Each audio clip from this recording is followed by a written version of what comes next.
John Deere has been one of the most powerful names in American agriculture for generations. Its green tractors became a symbol of American farming. But today, something is changing. Farmers are buying fewer big machines. Equipment dealers are expecting weaker sales. Tariffs are increasing costs, and John Deere's most important agricultural business is under serious pressure. So, is John Deere actually losing everything? Not quite. But the company is facing one of its most difficult periods in years. And the numbers tell a very interesting story. Let's start with the biggest problem. John Deere's large agricultural equipment business has been hit by weaker demand. In the second quarter of fiscal 2026, production and precision agriculture sales fell 14% year over year to about $4.5 billion. Even more striking, operating profit in that segment dropped 39% from $1.15 billion to about $706 million. That's a huge change for a company that depends heavily on farmers continuing to invest in expensive machinery. And when farmers aren't confident about the next harvest or their income, a brand new tractor can quickly become a purchase they postpone. Think about the economics of farming. Farmers have to deal with crop prices, fertilizer, fuel, interest rates, weather, trade policy, and equipment costs. If margins become tight, replacing a tractor isn't always the smartest financial decision. You can keep using the machine you already own, and that's exactly the kind of environment equipment manufacturers don't want. Dealer sentiment is showing the pressure too. A June 2026 industry survey found John Deere dealers were forecasting 2026 sales down 7% year over year. That's not a collapse, but it is a warning sign. Then there's another problem: tariffs. John Deere operates a global supply chain. Even though much of its equipment is built in the United States, components and materials move across international borders. The company said incremental import tariffs directly added about $372 million in costs during the first 6 months of 2026, before considering additional effects on suppliers and market demand. That's money that can squeeze margins. And for farmers, higher equipment costs can make buying new machinery even harder.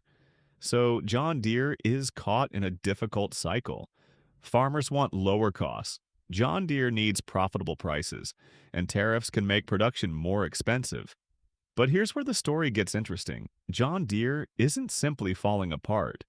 In the second quarter of 2026, the company's total net sales and revenues actually increased 5% to $13.37 billion.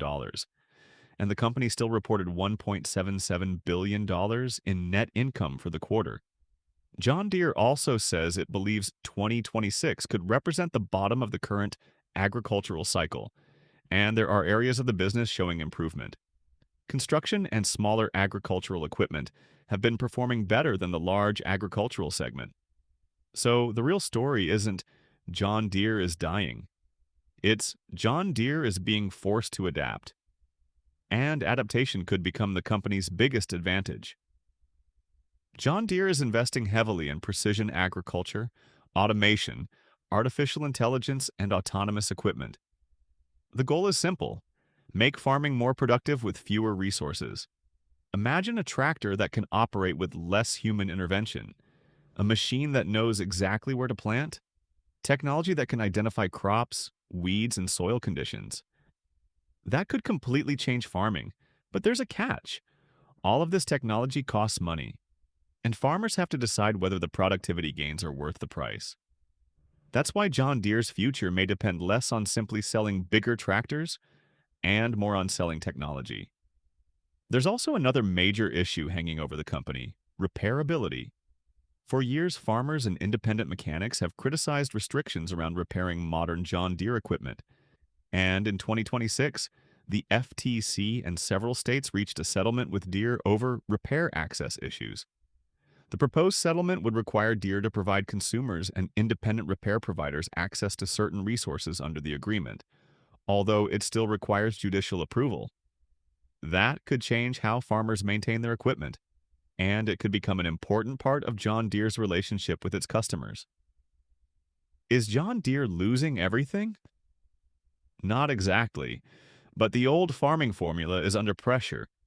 Farmers are becoming more cautious, big machines are expensive, and demand isn't as strong as before. John Deere still has massive scale, advanced technology, and one of the strongest brands in farming. But the future may not belong to the company building the biggest tractor. It may belong to the company building the smartest, most efficient machine. So, is John Deere in trouble?